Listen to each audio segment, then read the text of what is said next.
Si a la hora de buscar una nueva oficina o renovar su flota de vehículos valora entre comprar o alquilar, ¿por qué no hacerlo cuando necesita un ejecutivo? Porque a lo largo de la vida de su empresa puede necesitar del mejor ejecutivo durante un tiempo determinado. VMV Consulting pone a su disposición ejecutivos con más de 20 años de experiencia en entornos nacionales e internacionales. Una circunstancia temporal no puede convertirse en un gasto fijo. VMV Consulting. Conózcanos en www.alquilerejecutivos.com. www.alquilerejecutivos.com.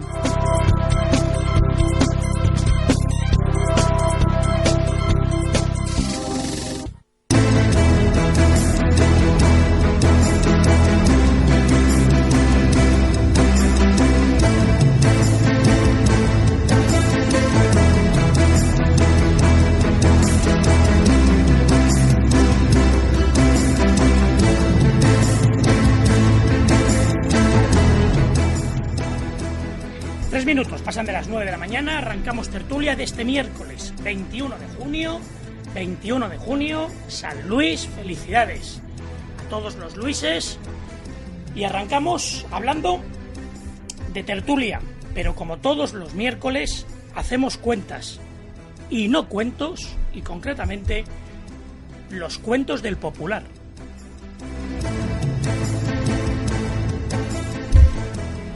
Se habla, se dice, se rumorea que se manejaba información privilegiada, que había gente, concretamente instituciones públicas, organismos públicos, con cuentas en el Popular, que días y horas antes de la confirmación de la compra por €1 del Popular por parte del Santander, empezaron a sacar los depósitos de sus cuentas. Se habla de información privilegiada y ante esto, ayer, el Banco de España comentaba: no fue un problema de solvencia, fue un problema de liquidez.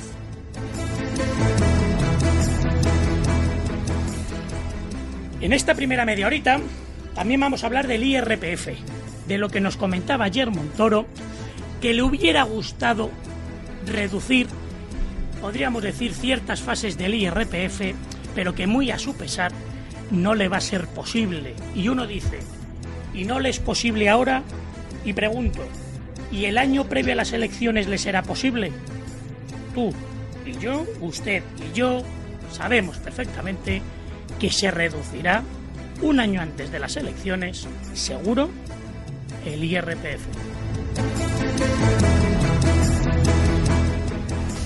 Más cosas, a partir de las 9:30 charlamos con un abogado, con un profesor, charlamos con Alberto Serrano. Y con él también vamos a hacer números en el sentido, en este caso, de delitos. Números de delitos, delito financiero. Vamos a hablar de la relación de Hacienda con el fútbol, del fútbol con Hacienda. Ayer se confirmaba Cristiano Ronaldo citado para el 31 de julio por una supuesto fraude a Hacienda en torno a 14 millones de euros. El que fue su entrenador, y también portugués, Mourinho, parece.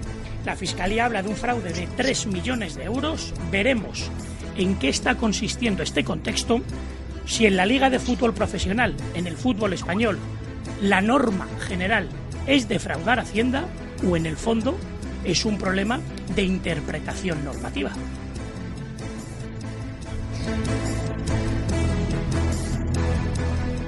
Más cosas, seguiremos con Alberto Serrano, abogado, y hablaremos de un aspecto muy importante también, de los derechos de autor.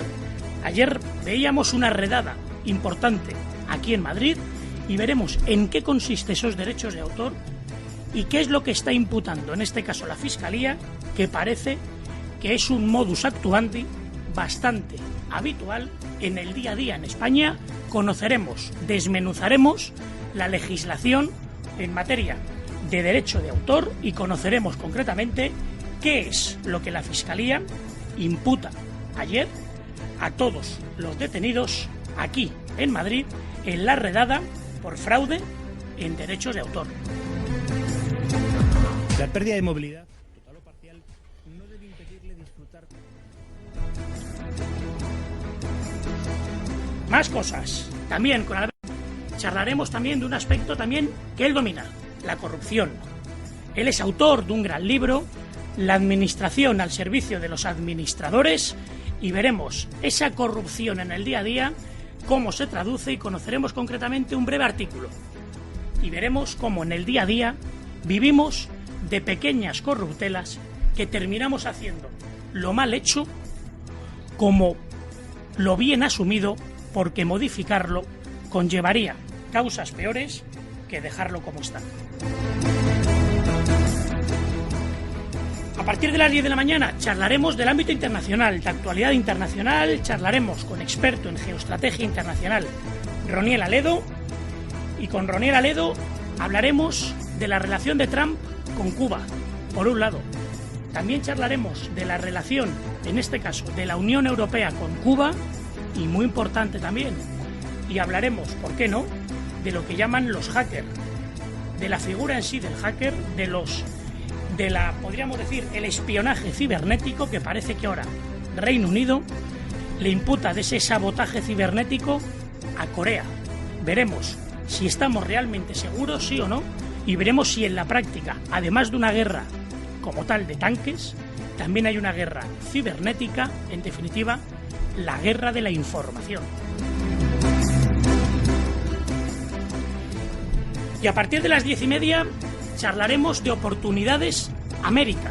Charlaremos de una empresa con sede en Madrid que intenta ganar terreno fuera de Madrid, en este caso en América, y charlaremos con la responsable de Perú, la directora comercial de Perú, y nos comentará, a raíz de la visita de Pedro Pablo Kuczynski aquí a Madrid la semana pasada, qué oportunidades ofrece a día de hoy Perú. Conoceremos el Perú cotidiano, de las tradiciones, y el Perú también empresarial. Veremos el crecimiento que está teniendo el país y las oportunidades, ¿por qué no?, que parece a corto y medio plazo que tiene España en ese precioso, precioso país andino.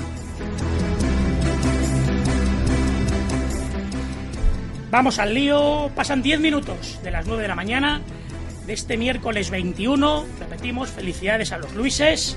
Hacemos cuentas. Y para hacer cuentas vamos a seguir leyendo un cuento, el cuento del Popular, y charlamos con el maestro, nuestro maestro de las finanzas, el maestro de las cuentas, don Vicente Montañez y Cierra España. Vicente, buenos días.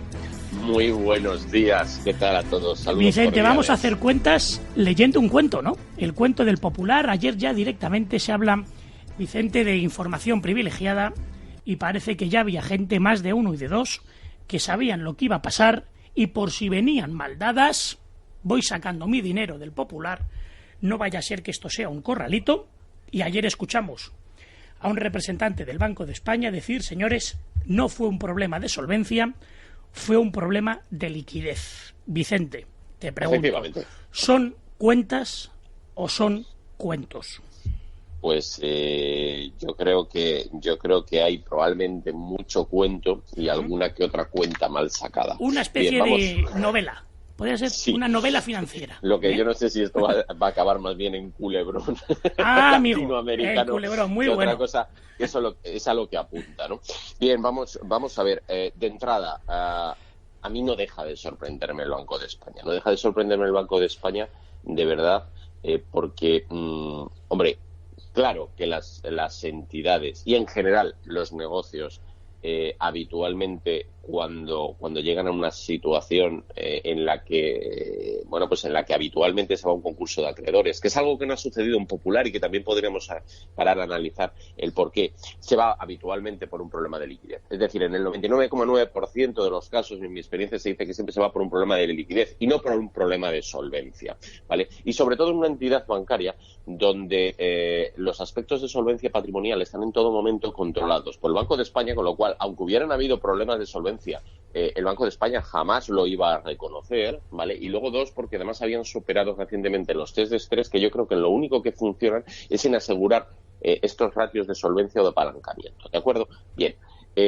Además, en los bancos, ¿qué sucede, Pedro, con los problemas de liquidez? Esto es muy simple. Es decir, nosotros no pensemos por algún momento que la entidad bancaria tiene ni muchísimo menos todo el dinero que le han ido dejando en los correspondientes depósitos. Para nada.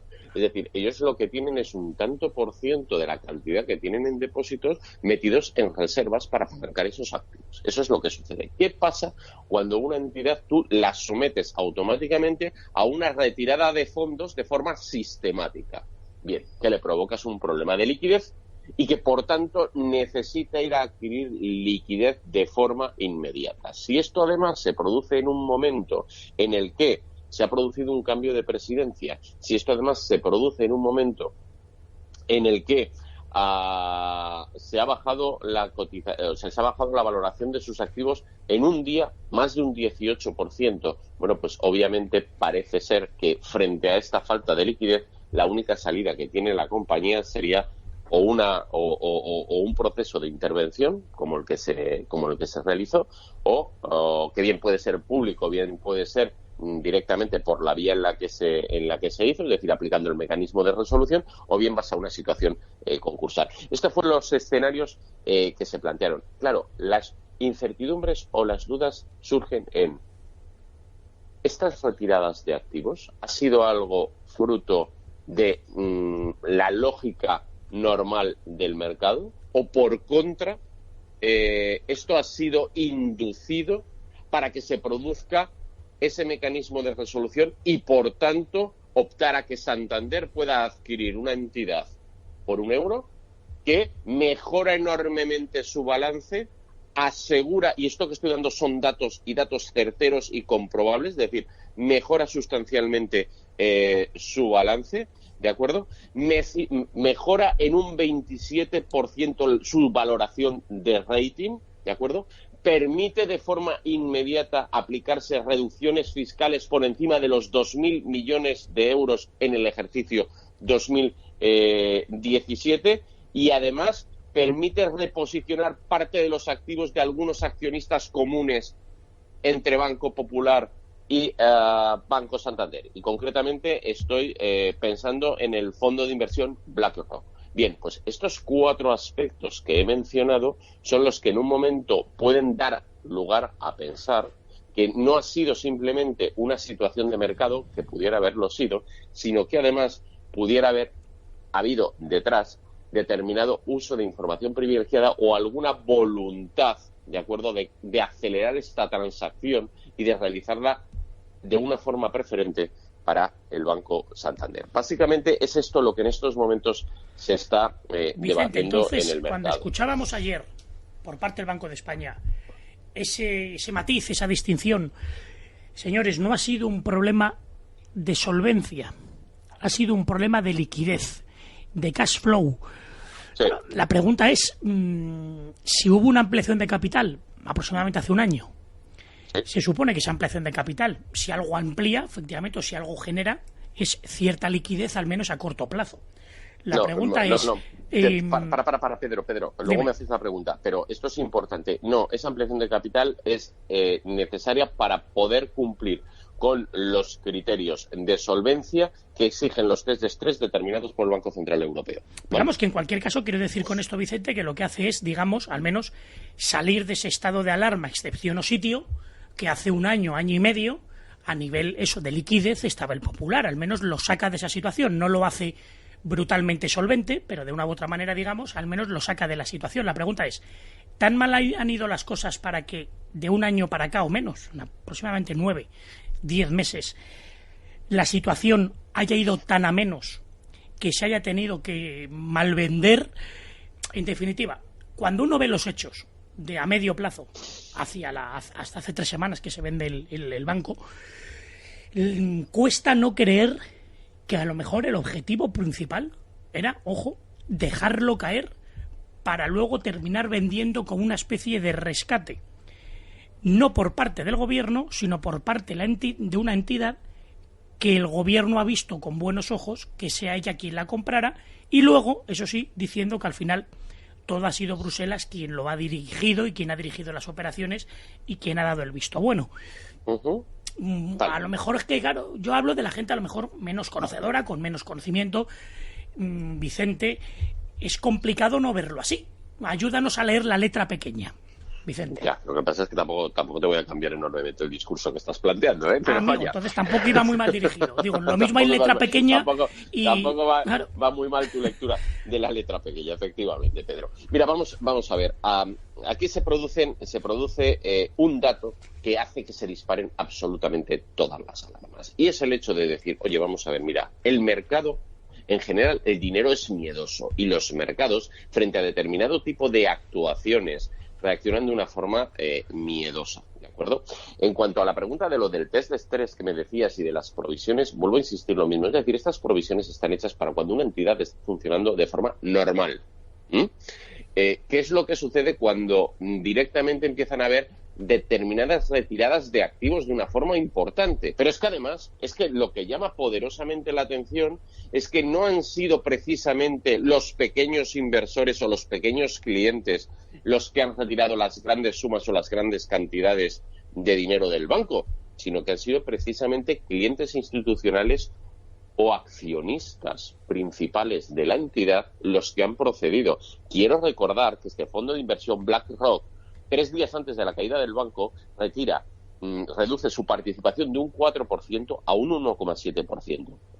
Quiero recordar que, por ejemplo, la seguridad social, las comunidades autónomas, los principales ayuntamientos de este país, con 2-3 días de antelación, procedieron a retirar activos del banco. Pero es que además resulta sospechoso también que este nuevo presidente, el señor Saracho, haya sido la persona que desarrolló todo el negocio internacional de banca de inversión del Banco Santander, que además fue el que entró como caballo por chatarrería en el Banco Central Europeo, digamos, realizando una serie de actuaciones un poco extrañas dentro del ámbito de trabajo de lo que suele ser habitualmente la banca.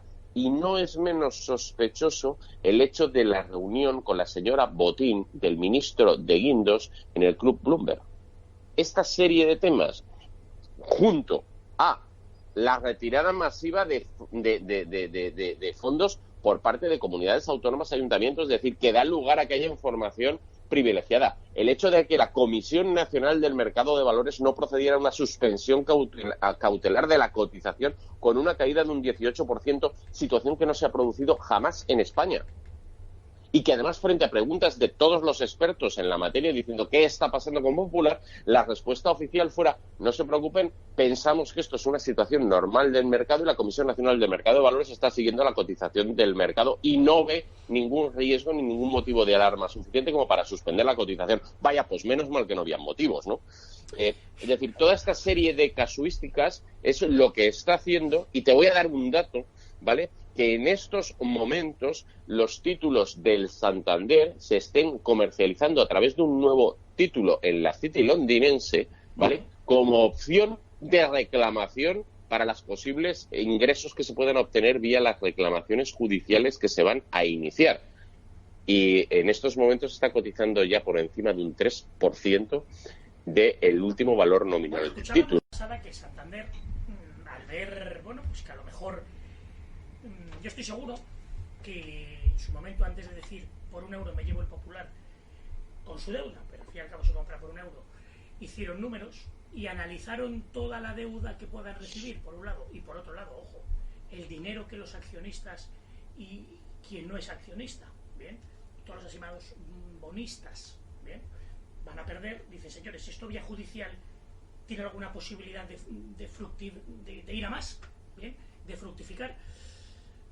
Quizá a lo mejor les dijeron, es probable que no, ahora están viendo que es probable que sí, y ante eso la semana pasada conocíamos que el Santander, en una radio precisamente, y hasta ahora, en torno a las 9:30 de la mañana, comentaba que se planteaban la posibilidad de devolver el dinero a los pequeños accionistas. No sé, Vicente, si esto es, económicamente hablando, entiendo que para Santander viable es, pero si el objetivo es fundamentalmente tranquilizar la repercusión mediática de esos muchos pequeños accionistas que tenía el Popular, con eso tranquilizar lo que parece que se prevé, que es un aluvión de demandas de reclamación de cantidad importante, o si en el fondo es que hay una buena fe, es decir, que sí se pretende hasta una determinada cuantía ir devolviendo, no sé si con un plan de pago con un acuerdo entre las partes, ir devolviendo todo o gran parte de esas pequeñas acciones, pequeñas inversiones del Popular, Vicente.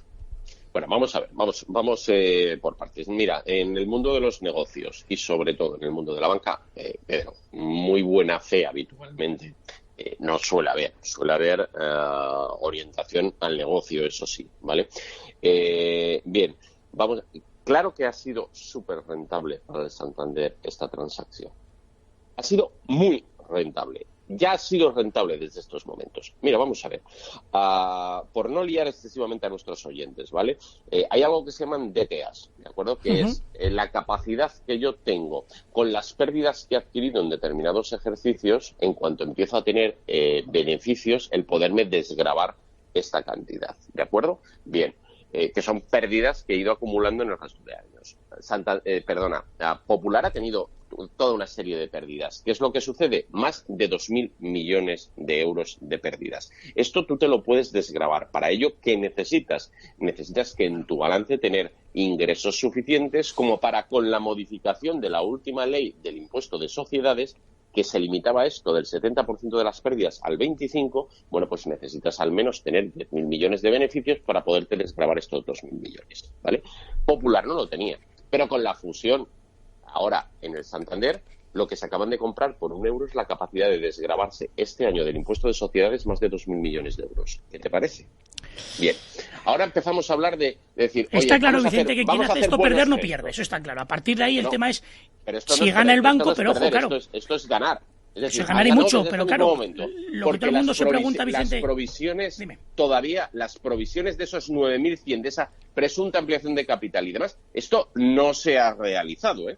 Pero los 2.000 millones, esto ya están impactados en el balance. Es decir, esto ya a 31 de diciembre cuentas con ello. Pero voy a ir un poco más allá. ¿Con qué problemas se encuentra ahora Santander? Y de ahí viene esa noticia que trasladaban, ¿de acuerdo? Que una cosa es la voluntad o la intención y luego si se materializa o no se materializa. Lo que se han encontrado es que mucho pequeño bonista, ¿de acuerdo? Mucho pequeño accionista del Popular, lo que se le hizo fue suscribir un préstamo para ir a la ampliación de capital. Y ahora, algunos que hemos sido clientes, te diré que además esto era una condición que ponía el Popular en un momento dado cuando tú ibas a solicitar un crédito. Práctica bancaria no muy aceptable, ¿vale? Pero sí muy extendida en España, ¿vale?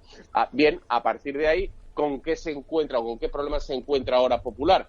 Con que muchos de esos bonistas accionistas puedan suspender el pago de forma cautelar de dichos préstamos, ¿de acuerdo? Con la finalidad o con la intención, hasta en tanto en cuanto no exista una resolución judicial, ¿vale? Entonces, poderse encontrar con un problema de mora que les entorpecería enormemente los ratios y, por tanto, el acceso al mercado de capitales, ¿vale?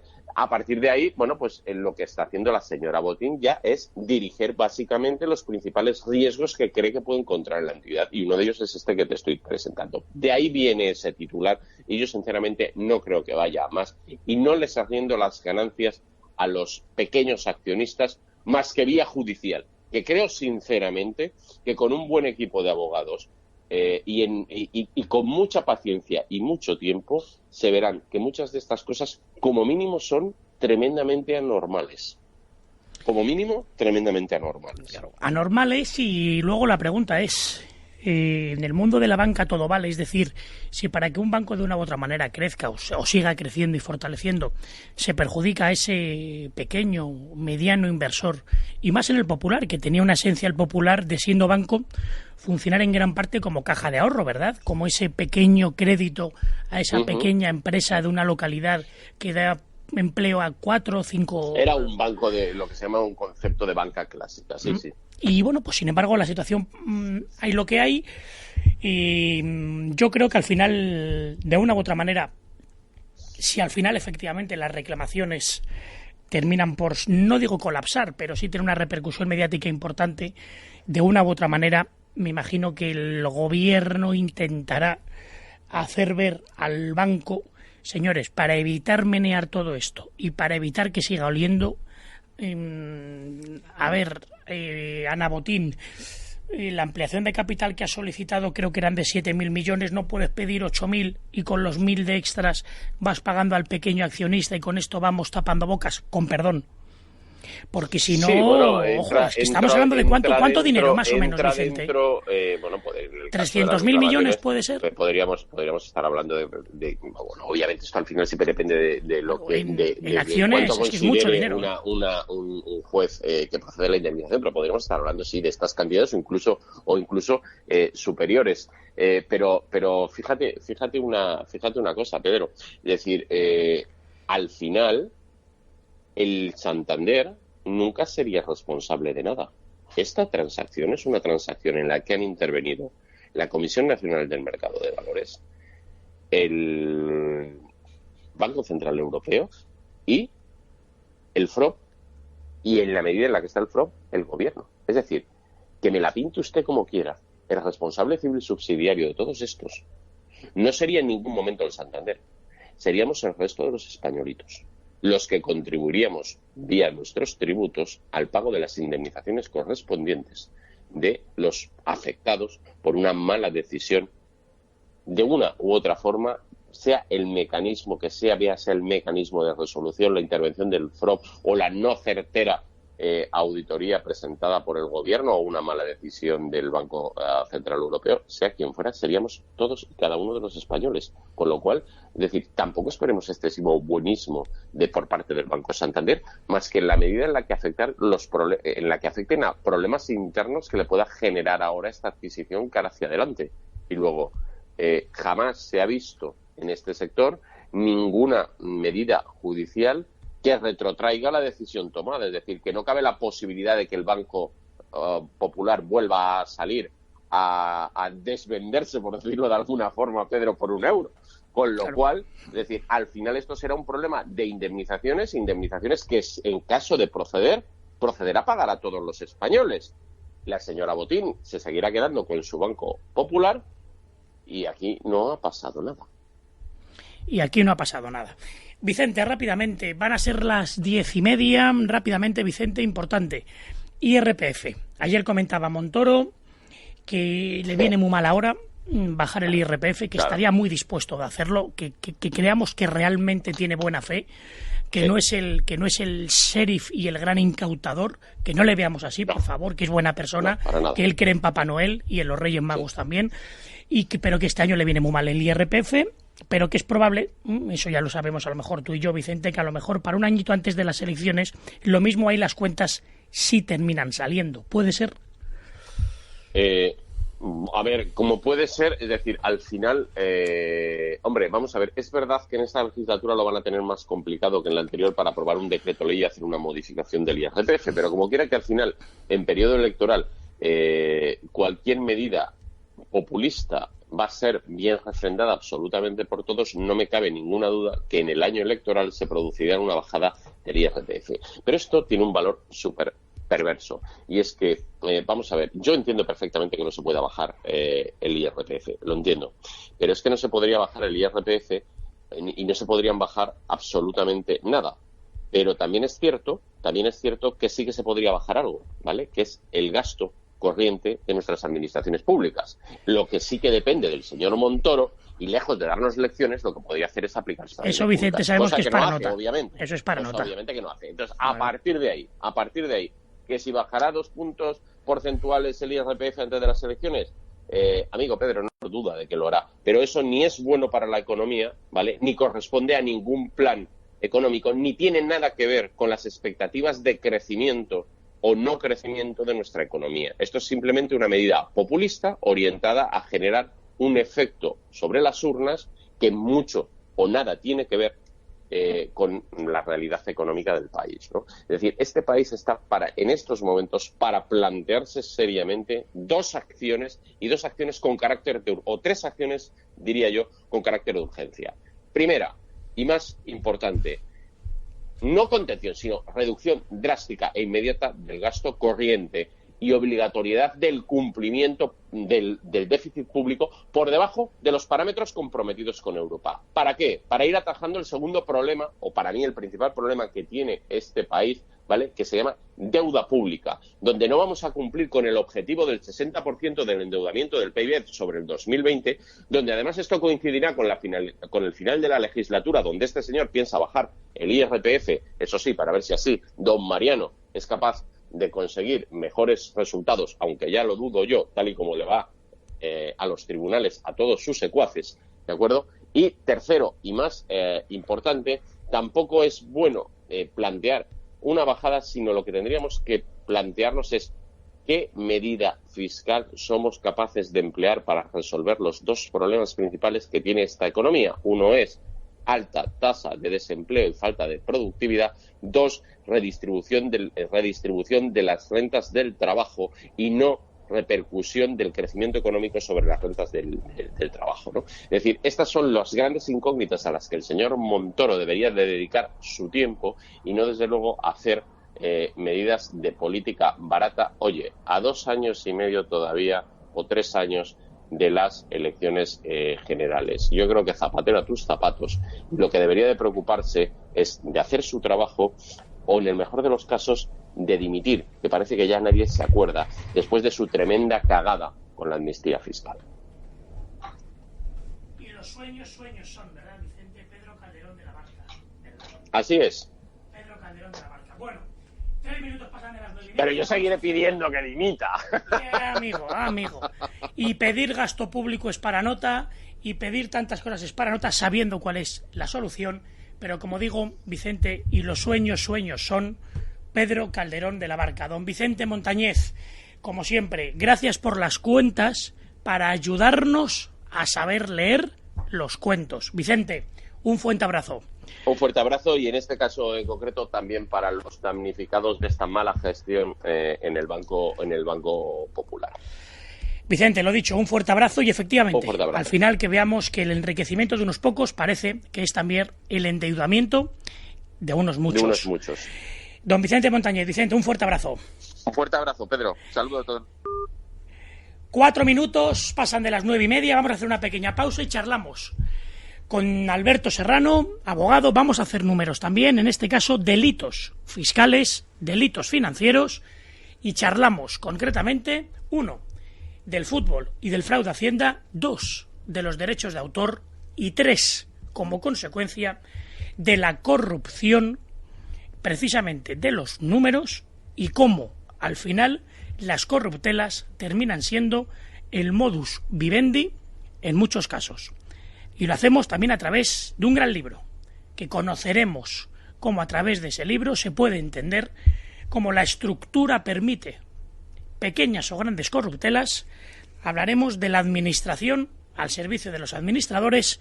Charlamos con Alberto Serrano.